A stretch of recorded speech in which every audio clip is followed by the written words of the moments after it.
കേരളത്തിൽ വന്ന മാറ്റം നോക്കണേ.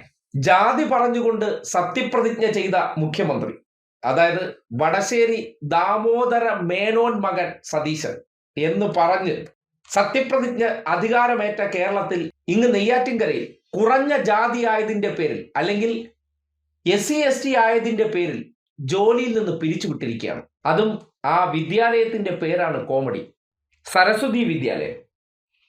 ആ സരസ്വതി വിദ്യാലയത്തിൽ പിന്നോക്കക്കാരിയായുള്ള ഒരു സ്ത്രീക്ക് ബസ്സിലെ ആയയുടെ ജോലി കൊടുത്തു, 5000 കുണുവയ്ക്ക്. എന്നിട്ട് അവർക്ക് സ്മെല്ലാണത്രേ. ആദ്യം SC ST ആണെന്ന് അറിഞ്ഞിരുന്നില്ല. നമ്മൾ ജോലി കൊടുക്കുമ്പോൾ ഹിന്ദുവിനെ ജോലി കൊടുക്കൂ. ഹിന്ദു എന്ന് പറഞ്ഞാൽ ഏത് വരെയാണ്? അത് നായാടി മുതൽ നമ്പൂതിരി വരെ ഉള്ളൂ എന്ന് ഹിന്ദു പാർട്ടിയുടെ പുറകിൽ നടക്കുന്ന പലർക്കും ഇപ്പോഴും അറിയില്ല.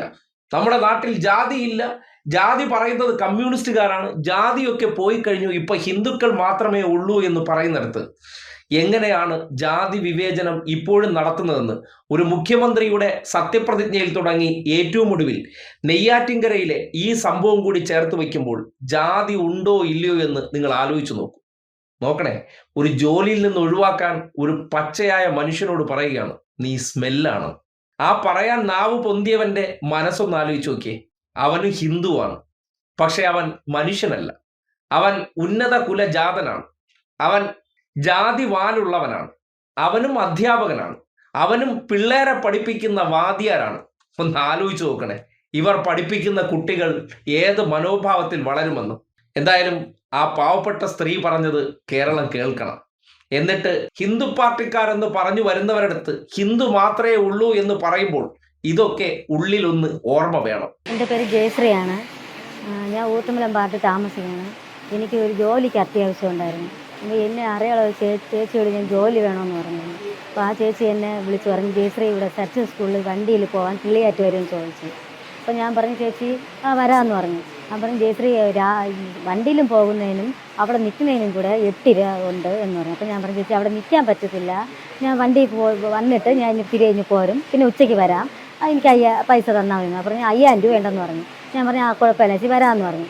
5-ാം തീയതി രാവിലെ പോയിട്ട് 5-ാം തീയതി ഉച്ചയ്ക്ക് ഞാൻ പോയപ്പോഴാണ് ചെന്ന് ആ സ്കൂളിൽ കയറിയതും ഈ എന്നെ വിളിച്ചുകൊണ്ട് പോയ ചേച്ചി എന്നോട് വന്ന് പറയാണ്, ജയശ്രീ നിന്നെക്കുറിച്ചൊരു പരാതിയുണ്ട്, പിന്നെ അഭിലാഷ് സാറിനോട് ഒരു യഥാർത്ഥ വിളിച്ച് പറയാണ്, നീ സ്മെല്ലാണ്, നീ SC ആണ്, നിന്നെ എടുക്കാൻ പറ്റത്തില്ല എന്നിങ്ങനെ പറഞ്ഞു. അപ്പം ഞാൻ പറഞ്ഞു, ഇത് അങ്ങനെ ആര് പറഞ്ഞ്? അത് നീ പോണ റൂട്ടിൽ ഒരു രക്ഷകർത്താവാണ് പറഞ്ഞതെന്ന് പറഞ്ഞു. ഗ്രൗണ്ടിൽ വണ്ടിക്കകത്ത് ഡ്രൈവർ ഇരിക്കുന്നുണ്ട്. ഞാൻ ഡ്രൈവറോട് ചോദിച്ചു, അണ്ണ ഇതുപോലെ ഇങ്ങനെയാണ് സംഭവം, അണ്ണ അറിഞ്ഞില്ലേ? അവൻ പറഞ്ഞു, ഇല്ല ഞാൻ അറിഞ്ഞില്ല എന്ന് അണ്ണൻ പറയണം. അടുത്ത് നോക്കിയപ്പോൾ ഈ അഭിലാഷ് സാർ അടുത്ത വണ്ടിയുടെ അടുത്ത് നിൽക്കുകയാണ്. ഞാൻ സാറിനോട് ചോദിച്ചു, സാർ ഇതുപോലെ എന്താണ് സാറ് ഇതുപോലെ ഏതോ രക്ഷകർത്താവ് ഇങ്ങനെ പറയണമെന്ന് പറഞ്ഞു. ഓ അത് ഡ്രൈവറോടെയാണ് പറഞ്ഞത്. അപ്പോൾ അഭിലാഷ് സാർ ആദ്യം പറഞ്ഞ് ബിന്ദിച്ച് പറഞ്ഞ് അഭിലാഷ് സാറിനെയാണ് വിളിച്ച് പറഞ്ഞത് രക്ഷകർത്താവ്. പക്ഷേ ഈ അഭിലാഷ് സാർ പറയുന്നത് വെച്ചാൽ ഡ്രൈവറോടെയാണ് വിളിച്ച് പറഞ്ഞതെന്ന്.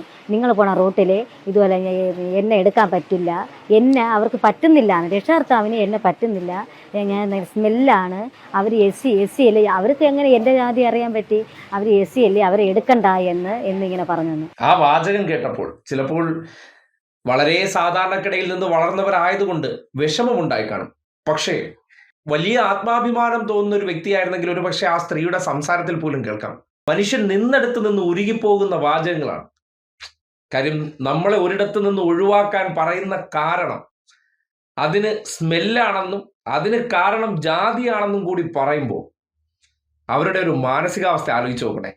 കേരളത്തിന്റെ സാമൂഹിക അന്തരീക്ഷത്തിൽ ഉണ്ടാകുന്ന ചില മാറ്റങ്ങളാണ്. പരസ്യമായിട്ട് ഇതൊക്കെ പറയാം, ചെയ്യാം, അതിനുള്ള ധൈര്യം പൊടുന്നനെ കൈവന്നിരിക്കുകയാണ്.